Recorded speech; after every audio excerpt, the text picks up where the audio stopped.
Comment partir d'apprenti maçon à milliardaire? Écoute, l'interview qu'on va faire aujourd'hui est hyper passionnante parce qu'on va recevoir, d'après moi, l'un des jeunes les plus influents sur le continent, mais aussi dans le monde.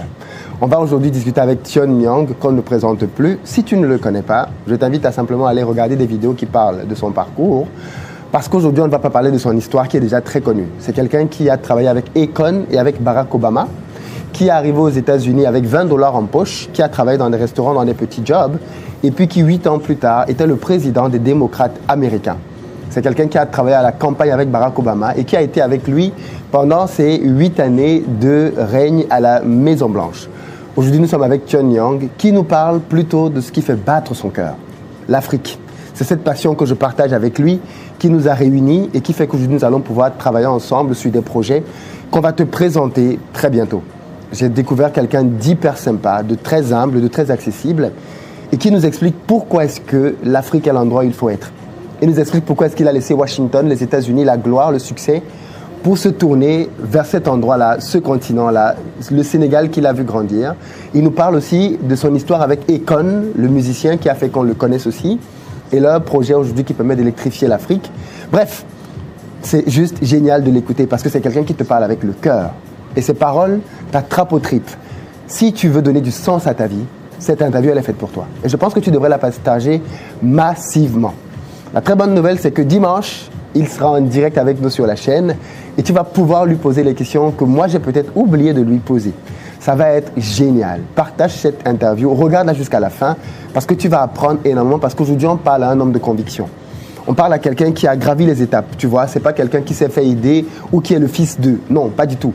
Il nous explique à cœur ouvert la place de l'Afrique pour lui et pourquoi est-ce qu'il lance le même appel que moi finalement, qui est de se tourner vers l'Afrique et d'y investir massivement. Il te parle de la vie en Afrique, de la qualité de vie. Lui, il a décidé de rentrer et d'habiter dans un tout petit village. Et il nous dit pourquoi il a fait ce choix-là. Il nous parle de tout ce que l'Afrique lui donne aujourd'hui en retour, de tout ce qu'il continue d'apprendre sur le continent africain, de cette belle histoire qu'il est en train d'écrire, mais de celle qu'il t'invite toi aussi à pouvoir écrire, comme de milliers d'autres jeunes qu'il a pu accompagner dans le monde entier. C'est vraiment une interview très bonne. Tu auras dans la barre de description aussi un lien pour pouvoir avoir son livre. Et d'ailleurs, si tu es de nouveau ici, n'hésite pas à t'abonner à cette chaîne parce qu'ici, on parle d'entrepreneuriat et d'investissement parce que je suis convaincu que ce sont les deux piliers par lesquels les Africains doivent s'appuyer pour faire émerger leur continent. Donc, si toi, si tu veux faire partie de cette belle aventure, lancer ton projet, faire que ta voix compte sur le continent, tu es au bon endroit. Abonne-toi. Active la notification, la petite cloche et puis suis nos vidéos, partage-les, fais partie de cette belle aventure et puis forme-toi avec nous parce que nous faisons aussi des formations qui sont disponibles sur notre site investiraupays.com ou alors plutôt sur philippesimo.com. Donc je ne t'en dis pas plus, on va de ce pas rejoindre Tion Myong avec qui on va passer un agréable moment. Merci beaucoup d'avoir été avec nous, partage comme d'habitude sans relâche parce que c'est grâce à vous aussi que la chaîne ne cesse de grandir et que nous avons des invités tout aussi prestigieux que Tion Myong aujourd'hui.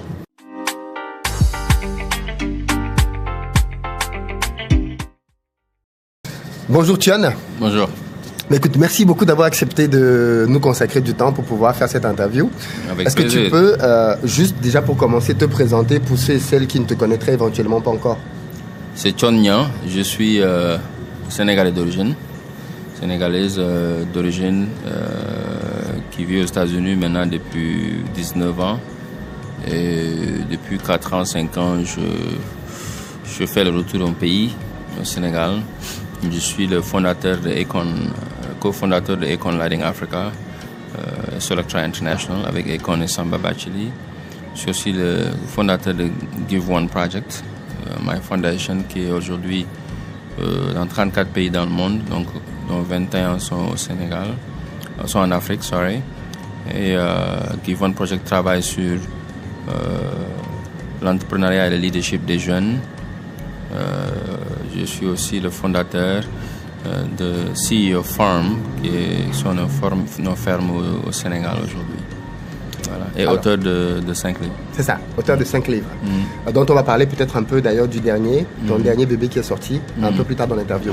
Écoute, je pense que beaucoup de personnes, normalement, te connaissent, dans la francophonie du moins, parce que tu as quand même eu plusieurs interviews intéressantes. Alors, tu ne l'as pas dit, mais tu as été à un moment donné le président des jeunes démocrates aux États-Unis avec Barack Obama. Du moins, tu as travaillé à sa campagne. Exact.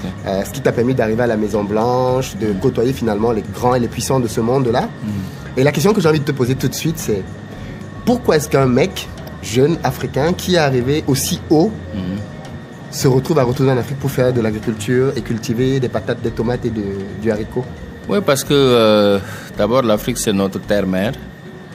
Je n'avais pas quitté le continent comme beaucoup d'autres immigrés, d'ailleurs, qui nous regardent, pour aller rester aux États-Unis, mais c'était pour apprendre, avoir des connaissances et retourner participer sur le développement de mon pays, le Sénégal et le continent africain. Quand je quittais le Sénégal, c'était le début des années 99-2000. Et 2015-2016, je retourne au Sénégal, je vois la même chose par rapport à l'agriculture, que la majeure partie de ce que nous mangeons dans nos tchèboudiennes vient de l'extérieur. Notre riz, le tchèp, vient de Malaisie, d'Indonésie, etc. D'ailleurs, moi, j'ai été dans les champs là-bas à Bali pour voir comment ça se passe là-bas. Et ils le font, nous envoient des kilomètres et des kilomètres pour arriver chez nous, qu'on nous-mêmes, on consomme ça. Et pourtant, dans le sud de notre pays, au Sénégal, en Casamance et le nord du pays, on a de l'eau, on a tout, on peut le faire nous-mêmes. D'ailleurs, le gouvernement est en train de travailler pour changer ça par rapport à l'autosuffisance alimentaire. Mais tu regardes aussi les légumes, tout ça, l'huile, ça vient de l'Ukraine. L'huile, ça vient de l'Ukraine, mais vous avez les légumes de all the way to Morocco, and etc. Donc je me suis dit, il y a un vrai problème ici, parce qu'on ne peut pas être indépendant si nous-mêmes, on ne peut pas se nourrir. D'accord, pour moi, il n'y a pas d'indépendance économique sur ça, quoi. Il faut être direct là-dessus. Donc là où j'étais aux États-Unis, c'est nos agriculteurs américains qui nous donnent à manger. Tout est américain, made in America, c'est quelque chose de très très importante là-bas. Donc j'ai dit que la meilleure façon de se plaindre, d'aller sur Facebook pour attaquer les gouvernements ou les gens qui ne font pas leur travail, pour dire que oui, c'est leur faute. Pour moi, c'est notre faute à nous tous. Donc, j'ai eu les moyens, j'ai travaillé, j'ai voyagé le monde, j'ai fait 10 millions. Maintenant, qu'est-ce que je fais avec cet argent? Je reviens chez moi et j'attaque ce problème de l'agriculture parce que c'est la base de tout. Avant l'éducation, avant la santé, avant l'énergie, avant les infrastructures, avant même le pays, il faudra que les gens puissent se nourrir eux-mêmes. Et là, on va parler des autres choses, parce que c'est primordial. Parce que la santé est liée à ça, l'éducation est liée à ça, l'énergie est liée à ça. Il faut, coûte que coûte, qu'on règle le problème de l'agriculture. Donc, j'ai acheté des terres. Moi-même, je suis allé, j'ai trouvé des terres en 2014. Donc, j'ai commencé l'agriculture. J'ai commencé les fermes Jeff Zone, les fermes intégrées, où à l'intérieur, on a aussi des... j'ai amené des jeunes de partout en Afrique, du Togo, le Burkina Faso, le Bénin, le Sénégal, etc., la Guinée. Je les ai mis ensemble sur des coopératives. Même ils travaillent chez des jeunes entrepreneurs. J'ai investi et chacun est entrepreneur à l'intérieur. Et on a un parc dedans pour les enfants qui peuvent venir, ils veulent venir. On a un petit hôtel à côté, à l'intérieur aussi, Lodge Nature, Jeff Zone. Et je suis en train de... Quand j'ai vu l'engouement que beaucoup de jeunes maintenant, ils veulent venir, ils veulent participer, ils ont besoin de formation, donc je suis en train de construire un institut agricole à Jeff Zone Farm, où les jeunes puissent venir à partir du mois de mars, faire 6 mois de formation, 1 an de formation sur l'agriculture et ouvrir leur propre ferme ou travailler avec nous. Donc voilà pourquoi je suis revenu au Sénégal et en train de travailler sur l'agriculture. Pour moi, c'est le travail de nous tous. On doit s'engager, on doit apporter on doit faire comme on dit en anglais, we have to do our part. Parce que le Sénégal a tout fait pour moi. J'ai fait l'école publique sénégalaise. J'étais au Sénégal de ma naissance à 19 ans, 20 ans. Donc, moi aussi, je dois redonner ou bien renvoyer l'ascenseur à ces jeunes frères et sœurs qui sont au pays, qui cherchent du boulot, qui cherchent leur place aussi dans la société. C'est à nous spécially les jeunes qui étaient à l'extérieur, qui peuvent revenir et créer de l'emploi et participer sur ce que nos gouvernements sont en train de faire. Et si on voit il y a les côtés où ça ne marche pas, on doit nous venir apporter notre contribution. On ne peut pas juste critiquer, mais on doit faire quelque chose pour ça. Donc c'est pourquoi je m'investis dans l'agriculture. Alors, en fait, tu en parles comme si c'était une décision très simple à prendre. Je veux juste préciser quand même que de ce que j'ai compris de ton parcours, quand tu étais aux États-Unis, d'après les projections, tu aurais pu un jour devenir gouverneur quand même, si tu restais et que tu t'appliquais et que tu faisais tout ce qu'il fallait faire. Donc on n'est pas en train de parler de quelqu'un qui était sans papier ou quelqu'un qui avait un petit boulot de 2000 €. On parle quand même de quelqu'un qui pouvait demain devenir, je sais pas moi, le premier noir africain à être gouverneur aux États-Unis. Est-ce que c'est une décision facile à prendre? Parce qu'il y a des gens aussi qui aujourd'hui ont leur confort en Europe. Oui, bah, c'est une décision qui est difficile pour certains, difficile pas pour certains. Parce que pour moi, non. C'était facile à un moment donné où je voyageais avec mes partenaires à Econ, tout le monde, on venait toujours dans le continent pour notre projet Econ Lighting Africa. Et tout de suite, j'ai vu qu'il y a vraiment beaucoup à faire ici, que j'étais beaucoup plus utile en Afrique qu'aux États-Unis.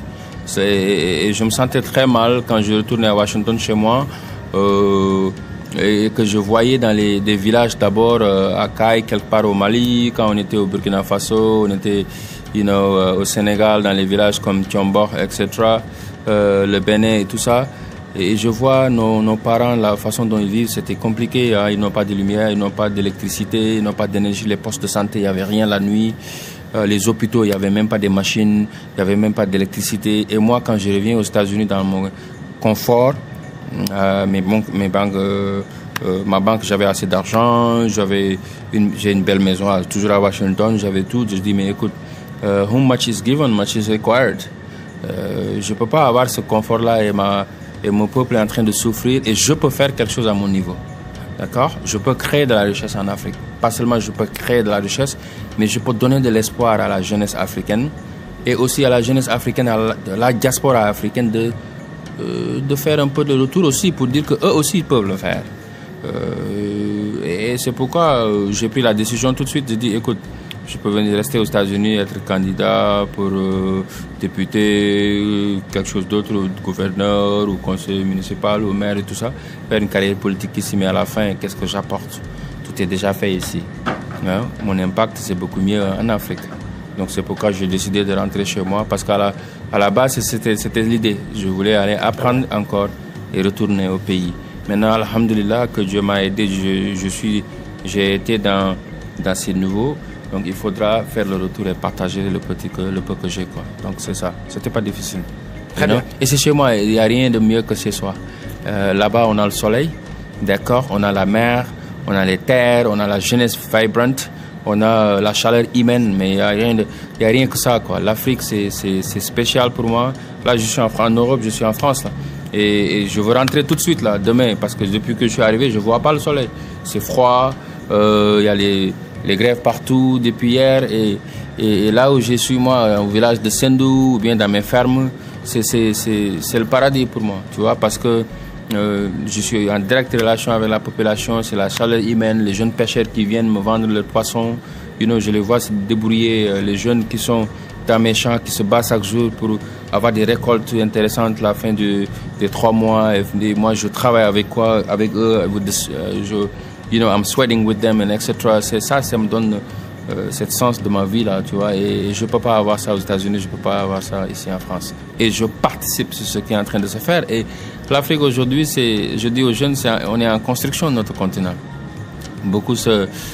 It's so much going on right now, too much going on.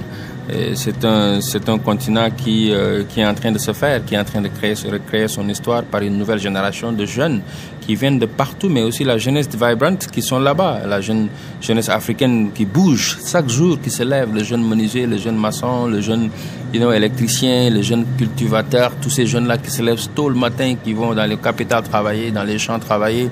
Ils ont besoin d'être boostés, ils ont besoin de nous aussi, de revenir, de leur dire que c'est possible. Ils n'ont pas juste besoin de nous, les jeunes de la diaspora, on revient avec des belles voitures, des belles maisons pour leur montrer, oui, on a de l'argent, ça marche bien en Europe, ça marche bien aux États-Unis, et quelques vacances, on distribue l'argent, on fait la fête à Almadi quelque part. Après, on fait rêver les jeunes et après, on rentre chez nous. On n'a même pas encore payé les loyers chez là où on était, quoi. Beaucoup d'entre nous, c'est ce qu'on fait. Et à la fin, ça fait rêver les jeunes là. Ils pensent qu'ici, c'est l'Eldorado, c'est l'argent facile.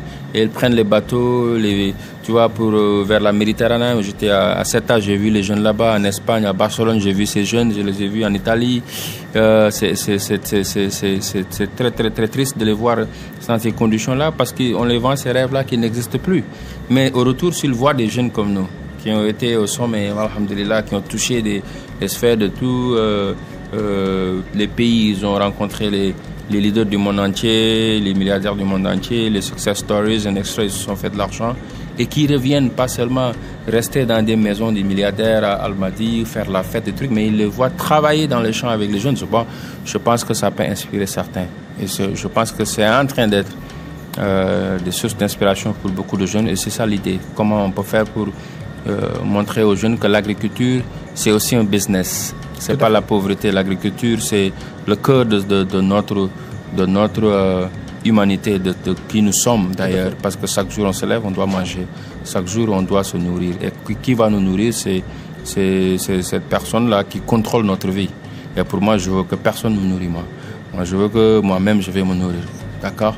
Et je veux faire apprendre ça à mes jeunes frères et sœurs africains que la révolution verte, c'est ce qui a aidé la Chine. Les États-Unis, c'est la même chose. C'est l'agriculture qui a fait l'économie américaine depuis longtemps. Ici, en Europe, c'est la même chose. Imaginez les Africains qui font nourrir les Européens ici en France ou aux États-Unis, ça ne va jamais exister. Ils ne vont pas accepter ça. Mais eux, 6 mois là, ils n'ont pas de soleil. 6 mois, ils n'ont rien. Ici, c'est dark, pitch black and cold. 365 jours chez nous, c'est le soleil.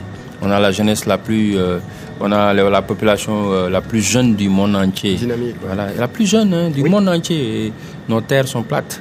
Partout, tu vois, tu peux faire l'agriculture. À Dakar, quand tu sors de Dakar, par exemple au Sénégal, en Gambie, Guinée-Bissau, nos terres sont fertiles. D'accord? 60% des terres arables sont en Afrique. Mais on ne produit que 7% de la nourriture du monde entier. Aujourd'hui, la Chine, ils n'ont que 5% des terres arables et ils nourrissent le monde. 20% de la population du monde se nourrit par la Chine. Comment est-ce que... Tu as vu la différence là? Il y a un problème. Et qui doit régler ces problèmes? C'est nous. Moi, je blâme personne. Je blâme aucun gouvernement. Je blâme aucun businessman. Je me blâme moi-même, Thion Niak. Pourquoi j'ai rien fait? Maintenant, si je fais et ça marche, là, je peux blâmer d'autres personnes. Mais là, je suis en train de travailler, de faire ce que je peux à mon niveau pour pouvoir inciter les jeunes à le faire et moi-même de le faire, me nourrir. Par exemple, chez moi aujourd'hui, tout ce que je mange, c'est local et bio Sénégal. Ça vient de mes fermes ou des fermes autour de moi. La viande, le poisson, c'est dans le village. Les légumes, c'est dans mes fermes ou les fermes autour de moi. Tout ce que je fais, je le fais local. Mon tchéboudian, c'est différent aujourd'hui que le tchéboudian que je mangeais il y a 5 ans. D'accord? On a toujours du travail à faire, mais au moins si je commence par moi, ma famille, mes amis, et après on commence petit à petit, je pense que dans quelques années on va y arriver, on peut être self-sufficiency on food. On en parlait un peu justement au moment de préparer l'interview et je te disais justement que ce qui est quand même surprenant, c'est que même pour nous les jeunes qui vivons ici, on ne réalise pas en fait tout le confort et la belle vie qu'on peut avoir en Afrique. C'est-à-dire que en réalité, moi, justement, l'une des personnes avec qui je travaille, qui est rentrée des États-Unis et qui est maintenant en Côte d'Ivoire, justement, mais me disait en fait ça, c'est que, en fait, c'est incroyable, quoi, de se rendre compte que quand tu rentres en Afrique, tu peux avoir des conditions de vie que tu n'aurais jamais eues en Europe, en fait. Bien sûr. Et on dirait que les Africains ne sont même pas conscients du fait qu'en dehors des opportunités, il fait même mieux vivre.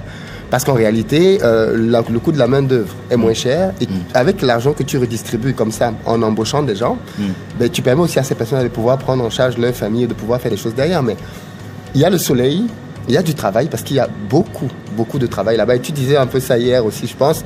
C'est que quasiment chaque jour, tu crées quelque chose. Parce que tu te dis...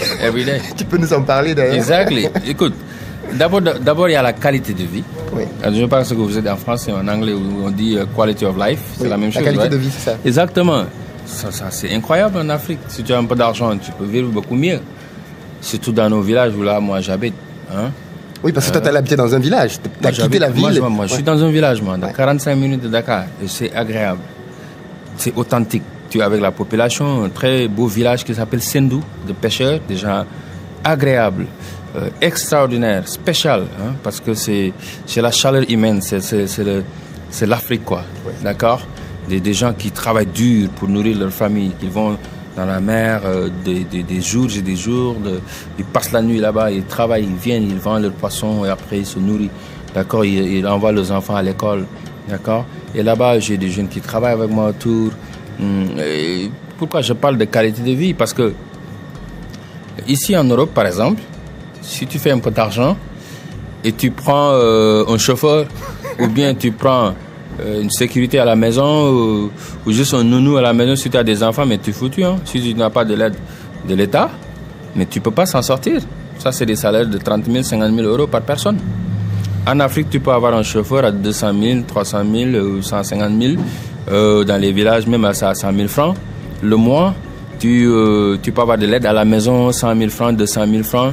Et ça, c'est rien, c'est 200 euros. Tu peux avoir des gens qui t'aident et que toi, tu peux réfléchir sur d'autres choses pour être beaucoup plus productif. Et tu ne peux pas le faire ici. C'est pourquoi les Français, les Belges, les Libanais qui ont compris, quand ils ont un peu d'argent, ils viennent en Afrique et deviennent des rois. Et nous, au lieu de le faire, on pense, ouais, non, là-bas c'est difficile, c'est la galère. Mais ce n'est pas seulement la galère en Afrique. Hein.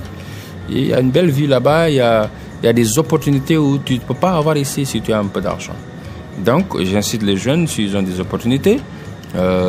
Aujourd'hui, l'Afrique est en construction et de ne pas attendre parce que si vous attendez trop et vous venez là-bas un peu plus tard, vous allez devenir des étrangers chez vous. Hein, parce que tout est en train d'être pris. Partout où tu regardes, il y a des choses à faire, mais il y a les étrangers qui sont là-bas. Nos télécoms sont prises par Orange. Maintenant, il y a Free. Nos autoroutes, c'est Eiffage, c'est la France. Même là où on doit manger, pour acheter à manger, nos grossistes et tout ça, c'est Auchan. Au Sénégal, tout est français, tout est libanais, tout est... Maintenant, là, notre aéroport pour voyager, qui gère ça, c'est Turquie qui est en train de gérer ça. C'est-à-dire, on est dans nos pays, mais on ne contrôle rien. C'est ça. En fait, on est un peu comme des locataires. Dans notre propre pays. Ouais. Mais pourquoi c'est la faute à qui? L'État a besoin de construire. Il va attendre à qui pour le faire? Si nous, on ne vient pas le faire, tu vas dire à l'État, il ne faut pas le construire? Non, il doit construire. On a besoin d'aéroports, on a besoin d'autoroutes, on a besoin de télécommunications, etc. Mais si on n'a pas des nationaux ou bien des jeunes de la diaspora qui reviennent investir, tu ne peux pas blâmer l'État. Ce n'est pas ton rôle parce que tu ne le fais pas. Beaucoup de nos milliardaires, ils ont l'argent, ils mettent ça dans les banques où Genève, ici à Paris, ou bien Londres, etc. Et ils prennent des voyages, ils construisent des immeubles, mettent des locataires et après c'est fini. Quoi. Ça, c'est pas de l'investissement sérieux, ça. D'accord? Et même les Européens, quand ils viennent, ils mettent leur argent et on ne peut pas les blâmer, quoi, tu vois? Donc, ça, c'est la faute à nous tous. Hein. Ce n'est pas la faute de l'État, ce n'est pas la faute de l'autre. C'est la toute... Parce que nous tous, on peut faire quelque chose à notre niveau. Donc voilà ce que je veux dire, c'est ça, quoi. C'est-à-dire que je ne dis pas à la jeunesse africaine, la diaspora, oui, vous rentrez tout de suite, laissez ce que vous avez, vous rentrez, mais je le dis toujours d'avoir l'Afrique au cœur, toujours de penser comment on peut faire pour participer à ce qui est en train d'être fait dans le continent. Tout est fait ici en France. Les chaises, les places sont déjà prises. La même chose aux États-Unis, d'accord? Il y a quelques années, c'était la Chine. Elle a fait l'Asie du Sud. Hein. Maintenant, aujourd'hui, qu'est-ce que vous avez? C'est l'Afrique. La croissance est en Afrique. You know? And you can do impact, but also make money at the same time. Social enterprise. Everywhere you look, it's a possibility to do that.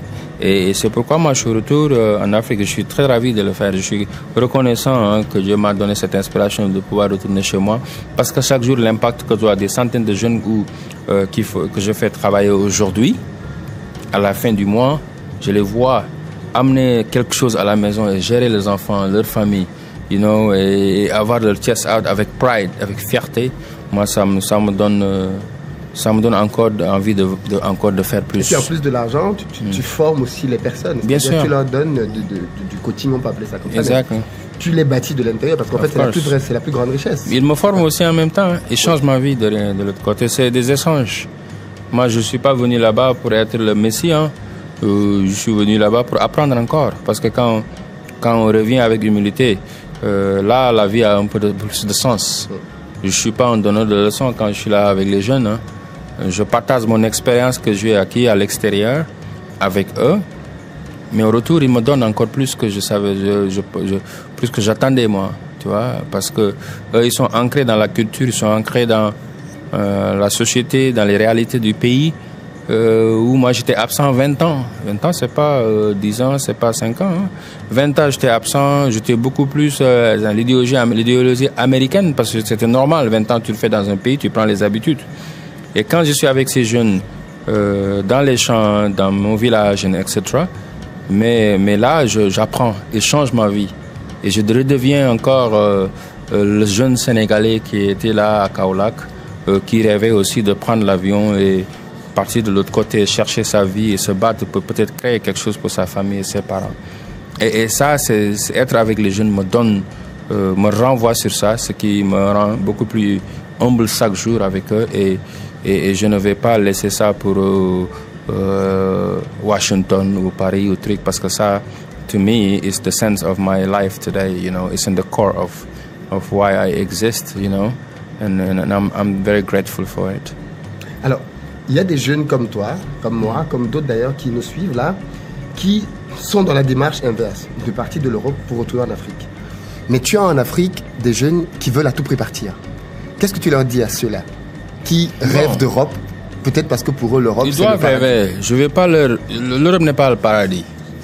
Il faut qu'on se dise ça et c'est vrai. Hein. Vous êtes là, vous savez que c'est pas le paradis. Moi je suis là, ça c'est pas le paradis. Regardez comment c'est froid ici, il n'y a pas de soleil. D'accord? Mais je ne peux pas leur dire, il ne faut pas partir parce que moi j'ai pris ma chance. Oui. Ce ne serait pas honnête.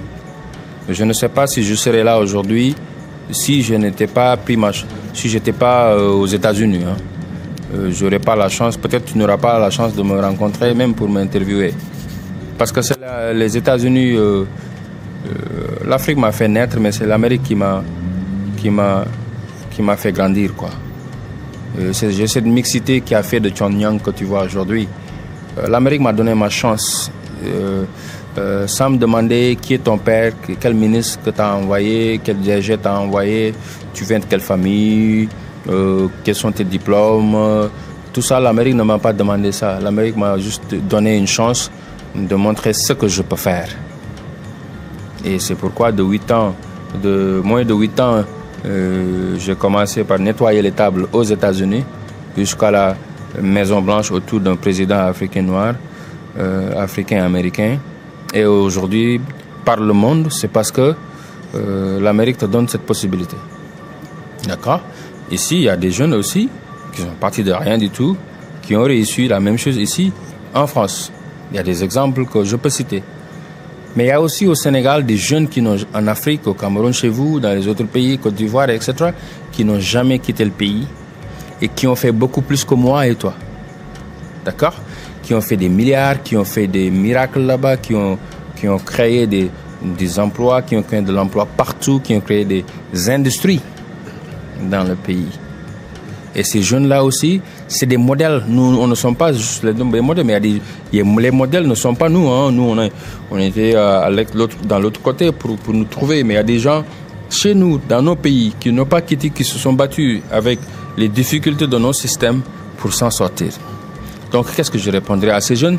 C'est que, allez où tu veux aller. Et va chercher ton destinée.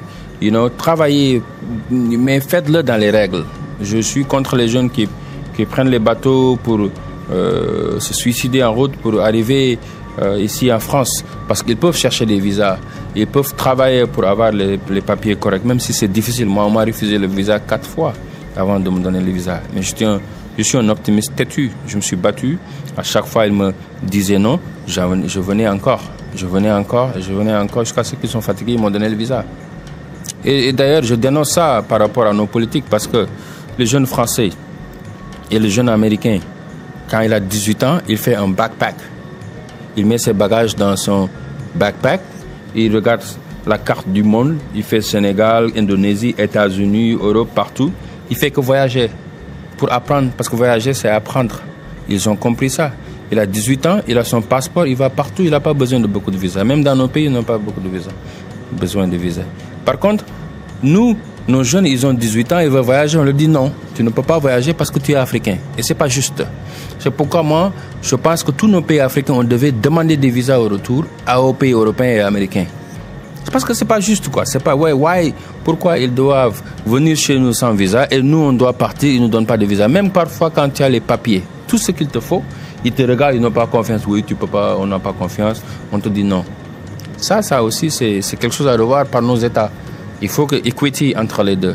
D'accord? Cette inégalité force les jeunes à prendre les routes pour venir ici, mais aussi à prendre les bateaux qui sont dangereux pour arriver. Et parfois, on perd des milliers de jeunes africains, notre espoir de la jeunesse. Hein? Sur quoi? Pour venir dans l'Eldorado qui n'existe pas, des rêves qui n'existent plus. C'est dommage. Hein? C'est pourquoi le retour, c'est bien pour nous en tant que diaspora, pour donner de l'espoir à ces jeunes, pour leur montrer qu'aussi, même dans nos pays, on peut le faire. Moi, je ne peux pas leur dire de ne pas aller. S'ils ont les visas avec les papiers normaux, ils doivent sortir et apprendre. Mais ce que je vais leur dire par contre, c'est aller le plus loin possible pour apprendre. Jusqu'en Chine, jusqu'en Australie, parce que je l'ai fait, au Japon, partout. Aux États-Unis, en Europe. Mais toujours revenez chez nous, revenez changer le continent, revenez faire partie de ce qui est en train de se faire. Parce que dans quelques années, l'Eldorado qu'on cherchait ici en Europe et aux États-Unis, c'est l'Eldorado africain maintenant qu'on va dire. Dans quelques années, je t'assure, je suis vraiment optimistique qu'aujourd'hui ça a commencé. Nous, Africains, on ne le voit pas. Les Chinois sont là-bas, les Turcs sont là-bas, les Américains sont là-bas. Maintenant, même les Russes sont là-bas, les Français depuis longtemps, les Belges, les Japonais, parce qu'il y a maintenant Japon-Afrique Summit, il y a Russie-Afrique Summit. Tout le monde est intéressé par l'Afrique, sauf les Africains. Pourquoi ils sont intéressés par l'Afrique? Ils ont tout ici. Parce qu'ils savent que l'avenir, aujourd'hui, c'est l'Afrique. C'est le tour de notre continent. Il ne faut pas rater ça. Il ne faut pas manquer le coup. Si vous le manquez, malheureusement, si vous le ratez ou vous retournez, vous allez le regretter parce que vous allez venir, comme je l'ai dit. Et parce que toi, tu restes aujourd'hui. Si moi, tu ne viens pas dans ton pays, tu reviens, tu vois le changement. Ça change très rapidement. Tout est en construction. Aller de Diamniadio à Dakar autour de l'autoroute, tout est en train de changer. Est-ce qu'il y a des problèmes intérieurs? Oui, de la société, bien sûr. Et la pauvreté, bien sûr. Il y a des inégalités. Pourquoi? C'est pourquoi on est là en train de travailler. Le gouvernement est en train de travailler, nous les privés sont en train de travailler, tout le monde est en train de faire sa part. Mais il y a des problèmes partout aux États-Unis. Il y a des homeless partout. Ici en France, je viens de passer vers l'aéroport, je te montrais là. Si les gens sont en train de dormir, comment on l'appelle en français, de homeless. Oui, des sans-domicile. Les sans-domicile sont des centaines sur le froid. On n'a pas ça, nous, en Afrique. On est pauvres, mais on n'a pas de sans-domicile. Hein. Aussi au Sénégal, au moins, je ne sais pas dans les autres pays. C'est vrai. Nous, on partage tout, le petit qu'on a. Partout où tu vas dans un pays, dans une maison au Sénégal, tu peux dormir là-bas. Tu peux manger dans n'importe quel bol. On partage le peu qu'on a. On n'a pas des sans-domicile comme ça quand on a aux États-Unis. Il y a des problèmes partout. Mais moi, je suis beaucoup plus focalisé sur les solutions. Comment on peut focaliser sur les solutions, c'est ça. Mais écoute, du coup, Thion, effectivement, c'est très intéressant. Tu t'es vraiment fait connaître du public, je pense, avec alors déjà Obama, mais aussi avec Econ. Le fameux projet dans lequel il fallait amener de l'énergie un peu partout. Moi, j'ai constaté quelque chose que tu as aussi constaté, c'est que malheureusement, bien souvent en Afrique, on fait la promotion des capitales. C'est-à-dire, Dakar, c'est joli, Abidjan, c'est joli, ainsi de suite. Mais est-ce que ce n'est pas un peu des arbres qui cachent des forêts? Parce que dès que tu quittes les capitales et que tu t'éloignes un tout petit peu, on est dans un autre monde. Qu'est-ce qui fait que, déjà, comment tu fais pour pouvoir amener Econ à aller vers l'énergie? Qu'est-ce qui te fait penser à l'énergie? Et comment ça se passe, ce projet-là, aujourd'hui, d'ailleurs? Well, l'énergie, c'est nécessaire pour moi parce que en tant que jeune africain, chez mon grand-père, moi, je n'avais pas d'énergie. On n'avait pas d'électricité, donc c'était compliqué le soir pour étudier et tout ça. Donc, j'ai jamais oublié ça. Hein. À Médina, on n'avait pas. Donc, quand Econ est venu me voir en 2013 à Washington, sur le programme de Give One Project qu'on avait organisé à Washington, on a discuté qu'est-ce qu'on peut faire ensemble. Donc, je lui ai dit, il faut qu'on y aille, il faut faire l'énergie parce que là, je pensais à les centaines de millions de jeunes Africains qui n'ont pas d'électricité. Tu sais, 600 millions d'Africains sont dans le noir jusqu'à présent aujourd'hui. La moitié du continent. La moitié du continent, sont dans le noir. And if we don't do anything, si on fait rien, nothing will happen. You know, ça dépendra encore de nous. On ne peut pas attendre à l'Europe de venir nous aider pour électrifier l'Afrique. Quand même, c'est rigolant quand je le vois, moi. You know? Où sont les enfants du continent? Pourquoi on doit attendre l'Europe? ou les États-Unis pour nous faire venir l'électricité chez nous. Et pourtant, alors, on est le continent, mais on a tout, du Congo jusqu'à là-bas, jusqu'à Guinée-Conakry, on a tout. Mais on est le continent le plus riche in natural resources in the world, dans le monde. On n'est pas pauvre. Moi, je regarde jamais l'Afrique comme un pays, un continent pauvre. Là. C'est scandaleux quand les gens disent que l'Afrique est pauvre. Comment on est pauvre, nous? On donne tout au monde entier. Ici, on est en Europe. Qu'est-ce qu'ils ont? Ils n'ont rien comparé à nous. D'accord? Ils sont nourris de l'Afrique, là, ce qui se passe. On le sait, nous tous.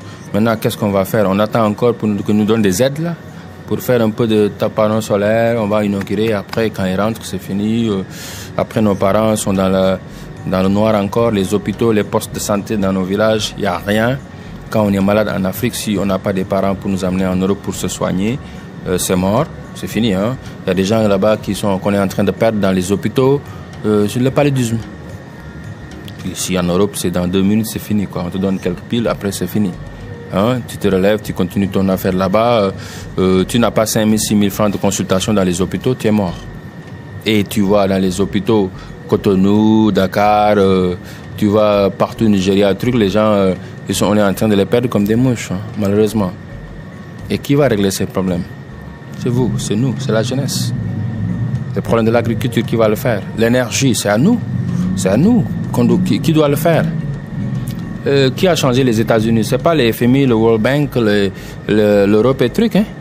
C'est les jeunes Américains comme nous qui ont serré la ceinture, qui ont travaillé pour faire l'Amérique le pays qui est aujourd'hui. C'est pas des extraterrestres. Tu vois? Singapour avec Lee Kuan Yew, qui a fait ça, c'est un jeune de rien du tout. Hein? Quand Malaisie a quitté Singapour là, pour dire que oui, maintenant c'est bon, dans les années 50 et quelques, Lee Kuan Yew a dit il faut serrer la main, on va travailler. Aujourd'hui, c'est les meilleurs, le number one in Southeast Asia. Hein? C'est Singapour. Ils ont créé un model nation building. Ce que Rwanda est en train de faire aujourd'hui, c'est extraordinaire. Un pays avec toutes les difficultés du monde, mais aujourd'hui, Rwanda est en train de nous montrer qu'on peut le faire à partir de rien du tout. Oubliez les États-Unis, oubliez Singapour, oubliez la France. Après la guerre ici, c'était rien. Nous, après l'indépendance, on est bien parti. On est beaucoup bien parti que l'Europe. L'Europe, c'était par terre. Il n'y avait rien. D'ici, Allemagne, Angleterre, Belgique, tout ça. Il n'y avait rien. Il n'y avait pas d'électricité. Il n'y avait rien du tout. C'est juste après les années 40. Hein, c'est pas longtemps, ça. Ils ont recommencé à zéro. Après, les Américains sont venus. Ils ont donné un peu. Ils ont poussé avec le German Marshall Fund. Mais la différence entre nous et les Européens, c'est que le German Marshall Fund est venu pour les aider, et à un moment donné, ils ont dit aux Américains, maintenant c'est bon, quoi. Nous on peut le gérer, c'est à notre truc, quoi. C'est la jeunesse française, la jeunesse anglaise, c'est la jeunesse belge, tout ça qui se sont mis dans leur pays, ils ont travaillé avec De Gaulle, tout ce qui a poussé les jeunes là-bas à faire les routes, ils ont fait le tout pour les métros que vous voyez ici, c'est pas tombé par terre, c'est eux qui l'ont fait, c'est des êtres humains comme nous. Mais nous, notre problème, c'est que depuis l'indépendance, on nous donne des aides. We never graduate from aid. On dit jamais c'est assez. On court toujours dans les sommets de, il y a aide parce qu'il y a sommet de Japon, Afrique. On va là-bas, tous nos présidents là-bas en ligne. Attendez un président qui donne un petit chèque pour venir avec quoi, 50 millions de dollars, 600 millions de dollars, 100 millions de dollars pour des aides. Pourquoi on a besoin de ça? Maintenant, la Russie nous fait la même chose. Tous nos pays, là, ils sont allés jusqu'à la Russie pour faire quoi? Nos hommes d'affaires, nos présidents, nos ministres, pour un chèque de 200 millions de dollars, 300 000. Parfois, c'est même pas ça. La France, un tout petit pays qui fait regrouper tout un continent avec 50 et quelques présidents pour venir ici pour un quoi? Pour dire que oui, c'est France-Afrique. D'accord? C'est comme tu dis, le Sénégal qui fait un sommet Sénégal-Europe. Tous les présidents, premiers ministres européens, ils viennent au Sénégal regarder au président sénégalais pour qu'il leur dise oui, c'est bon, vous avez bien bossé, on vous donne 50 000 €, droits de l'homme, on vous donne ça, vous avez bien travaillé. Il y a aussi le truc contre les journalistes, mais bon, il faut continuer il faut être un peu plus souple, là, d'accord? Là, les contrats, et après, ils te prennent beaucoup de contrats, des autoroutes, des trucs. Mais tout ça, pourquoi? Parce que nos États sont faibles. Si nos États sont faibles, et nous, on a eu la chance de voyager, de voir ce qui se passe, de comprendre comment le monde, comment ça se passe dans le monde, des affaires et des politiques aussi. Mais c'est à nous de venir travailler aussi pour jouer notre partition. Et c'est pas à nous de critiquer, de juste rester. Moi, ce qui me désole parfois, c'est ça, quoi. Nous, on est beaucoup plus des activistes Facebook. On insulte les gens, on insulte nos gouvernants, on insulte nos présidents, on insulte les dirigeants, on insulte tout le monde. Et pour nous, on a fait ce qu'on devait faire, on a fait notre part, quoi. Oui. Ça, c'est pas l'activisme. Alors, c'est pas ça, oui. Non, c'est pas ça. Il faut être sur le terrain, mon frère. Il faut travailler. Il faut venir créer des projets. Et on sait que c'est dur. Ouais, d'accord, tout le monde, oui, c'est dur là-bas. Quand tu viens là-bas, tu vas pas t'en sortir. C'était beaucoup plus dur pour nous. Nous, on n'est pas fait pour le froid. Et pourtant, on se bat pour s'en sortir ici, même dans le froid et la neige et tout ça. D'accord? Pourquoi on ne peut pas revenir chez nous et créer des projets qui vont créer de l'emploi, de la richesse et aussi représenter nos pays au niveau international, comme on est en train de faire et qu'on est tout le monde. Et là, ils commencent à respecter qui nous sommes.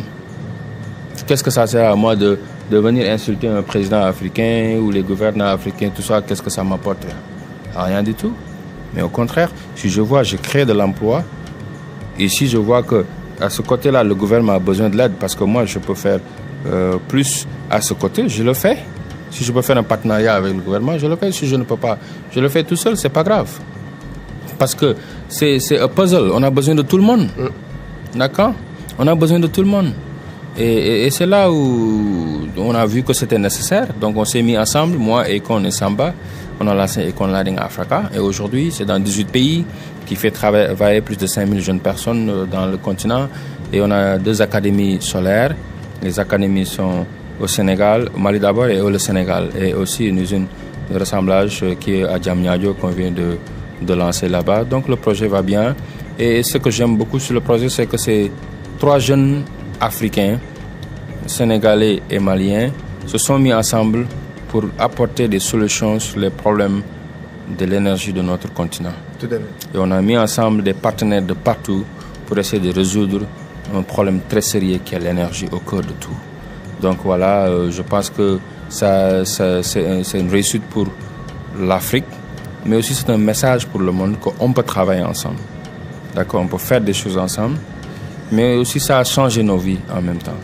Et là, tous nous 3, on a des projets parallèles à côté. Et quand il a sa musique, il a d'autres choses, et Internet, tout ça. Samba, il a ADS, il fait beaucoup d'investissements au niveau continental, partout, qui était déjà dans le business beaucoup avant nous, hein, beaucoup plus avant nous. Il connaît bien l'Afrique, il a fait des milliards d'investissements dans le continent, dans les routes, dans l'énergie, dans l'agriculture, partout.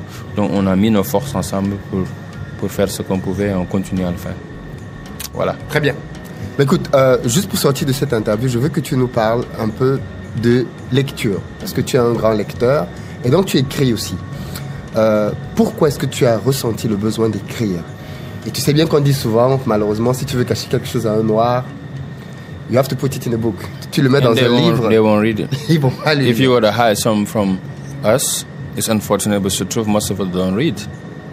Okay, and leaders are readers. Les leaders sont des leaders. Les leaders sont des lecteurs. Sont des lecteurs, sorry. Donc, d'abord, notre culture, on est des gens qui sont beaucoup plus orales, quoi. Nos ancêtres, ils écrivaient pas beaucoup. C'est-à-dire que on a les griots, et c'est spectaculaire. Ils peuvent tracer nos histoires de nos ancêtres de parents à parents, et ils mémorisent tout. Et c'est beautiful, pour moi, c'est spécial. Mais à un moment donné, il faut que nous-mêmes aussi, la nouvelle génération, on écrive. Parce que si on ne le fait pas, c'est très difficile aussi pour les générations à venir d'avoir leur propre identité, leur propre héros, leur propre histoire. Parce que le problème avec l'histoire, ce que j'ai vu, c'est que si tu écris pas ton propre histoire, quelqu'un d'autre va le faire à ta place et tu vas pas aimer comment c'est fait. Et c'est ce qui s'est passé avec nous. Je ne sais pas avec vous, mais nous, au Sénégal, quand on était petits, on lisait les Descartes, les Sartre et tout ça, les Jean-Paul Sartre, et les histoires, la civilisation française. C'est ce qu'ils nous apprenaient. La civilisation américaine, asiatique, etc. Tout sauf l'Afrique. On a des écrivains qui ont marqué l'histoire, comme Cheikh Hamidou Kane, L'aventure ambiguë, Birago Diop, etc., Chinia Achebe. Mais il n'y en a pas assez. Avant eux, c'était qui? Il n'y a rien. Avant, tout ce qu'on apprenait, c'est la France. Hein. La France et l'Europe antique, etc., Grèce, tout ça. Mais d'accord. Mais maintenant, on a une nouvelle génération on a eu la chance de voyager, on a eu la chance d'avoir les outils avec l'Internet, de pouvoir tell our own stories. Donc c'est pourquoi j'ai décidé, il faut que nous, on écrive, parce que si on ne le fait pas, qui va le faire à notre place? Parce que mon histoire, c'est votre histoire, c'est l'histoire de beaucoup de jeunes Africains qui nous regardent. C'est leur histoire. Et c'est l'histoire des jeunes même qui ne sont pas encore nés. Et que demain, personne ne peut le falsifier. Personne ne peut écrire l'histoire de Thione Niang aujourd'hui. Hein. Si tu écris ça, c'est falsifié. Moi, mon histoire, c'est moi-même, je l'ai écrit. Et dans mon histoire, c'est l'histoire de la polygamie, des jeunes Sénégalais. Ils ont beaucoup vécu de ça. Les jeunes au Soudan, ils ont les mêmes histoires. C'est l'histoire d'un jeune Sénégalais qui se bat, qui est en train d'être un apprenti maçon, qui cherche les moyens pour s'en sortir au Sénégal et après arriver aux États-Unis. Ça, c'est combien de jeunes Africains ont fait ça? D'accord? C'est ce que je dis par rapport à mon premier livre, Mémoire d'un éternel optimiste. C'est l'optimisme de beaucoup de jeunes Africains et même des jeunes Européens qui le font aussi. Donc c'est pourquoi j'ai décidé d'écrire. Et aujourd'hui, je suis dans mon 5e livre parce que j'ai pris le goût de l'écriture. Après Mémoire d'un éternel optimiste, j'ai écrit un livre Letters to My Sisters, qui je parle aux femmes. Et après, j'ai écrit un autre livre qui s'appelle Faces of Change. Ça, c'est typiquement stratégique et politique. Les stratégies politiques que j'avais apprises dans la campagne. Et après, quatrièmement, j'ai écrit un livre sur l'entrepreneuriat social, 15 Keys to Success. Et là, mon cinquième livre, c'est Demain tu gouvernes le monde, que je faisais les dédicaces d'ailleurs hier à la mairie du 15e arrondissement à Paris. Et ça, j'interpelle la jeunesse sur des sujets qui sont intéressants, de réflexion, surtout l'échec. L'échec, il faut le lire si vous n'avez pas encore pris le livre. C'est très simple, 100 pages. Vous pouvez lire ça dans 1 heure de temps, très rapide. Et c'est direct, ça te fait réfléchir. Et je parle de ces sujets que moi, je pense chaque jeune leader ou entrepreneur a besoin pour être prêt pour affronter les difficultés, mais aussi pour être un bon manager, pour être un bon entrepreneur, pour être un bon travailleur. Ça dépend de ce que tu veux faire, mais ça interpelle tout le monde, même pour les jeunes qui sont politiques. Les gens ils pensent que quand tu dis demain tu gouvernes le monde, je parle de politique directement. Non. Je parle des jeunes qui veulent diriger une entreprise, qui veulent avoir le contrôle de leur vie d'ailleurs. Et ça, diriger une famille, tout ça, c'est le leadership, quoi. Et ça, je parle de l'échec, de la tolérance, la politique, un peu de la politique, un peu de... Je ne vais pas parler de tout, je vais le laisser. Bien sûr, il faut que les gens découvrent le livre. Voilà. Ben écoute, je ne sais pas si on va pouvoir le faire, mais l'idée c'est quand même que ton livre soit disponible en barre de description de cette vidéo. Bien sûr. On va en parler et puis normalement en barre de description de la vidéo, vous aurez le lien pour Demain tu gouvernes le monde, Merci. Qui n'est pas un livre politique, mais je pense que tu as très clairement expliqué de quoi on va parler dans ce livre-là. Et puis je tiens aussi à le dire, on en a parlé un peu en off, on va définir les modalités, mais mes prochains événements à Dakar, on va travailler ensemble. Avec plaisir. Je suis franchement très passionné par ce que tu fais. C'est génial. Merci. Et je pense qu'il y a, et tu l'as toi-même dit, beaucoup de ponts sur lesquels on peut travailler ensemble. Bien sûr. Au Sénégal, mais pas que. On va sortir aussi du Sénégal. On va aller ailleurs en Afrique. Exactement. Pour pouvoir partager les success stories et dupliquer les modèles. Of course. Pour permettre aux jeunes de croire en la terre et de ne pas juste courir en cravate dans un bureau pour gagner 50 000 francs. Exactement. Alors que la terre peut te donner 10 fois plus si tu sais comment l'entretenir. Exactement. La terre ne ment pas. La terre ne ment pas. Merci beaucoup. No problem. Avec plaisir. Merci beaucoup du temps que tu nous as donné ici à Paris. Big et puis pleasure. quand on sera à Dakar, on va venir voir ce que tu fais. On va prendre des images, on va montrer tes projets là-bas. Et il y a beaucoup de choses à faire. Et moi, je suis vraiment fan de ton travail. Thank you. Toi aussi, on t'encourage. Oh, merci. Ce que vous faites, c'est spécial. Hein. On a besoin de ça. Surtout, vous parlez à la diaspora pour venir investir en Afrique. Et c'est ce qu'on a besoin parce que tous les autres pays, c'est leur diaspora qui ont mis les mains à la pâte pour sortir leur pays de la pauvreté. Vous regardez ce qui s'est passé dans les pays comme l'Israël, etc. Ils n'ont pas beaucoup de ressources, mais c'est les ressources humaines qu'ils ont utilisées. Tout à fait. Donc la diaspora est spéciale aussi parce que ils ont des perspectives de 2 pays et l'expérience. Ils regardent toujours l'Europe et l'Afrique.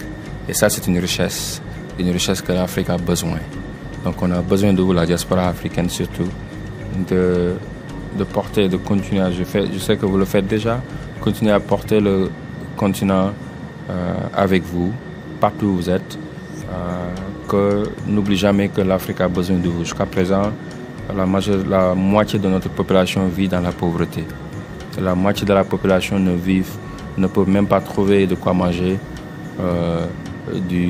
Chaque jour qu'ils se lèvent, ils courent, ils sont dans la survie. Et votre expérience peut créer de l'emploi, peut créer de la richesse, peut donner de l'espoir à nos jeunes frères et sœurs qui sont derrière. Donc n'oubliez pas ça. Et n'oubliez pas que l'avenir sur notre continent, le nouvel Eldorado, c'est chez nous. The next dream is the African dream, pas l'American dream, pas le European dream, pas le Asian dream, it's the African dream. Et cet African dream, c'est à nous de le créer.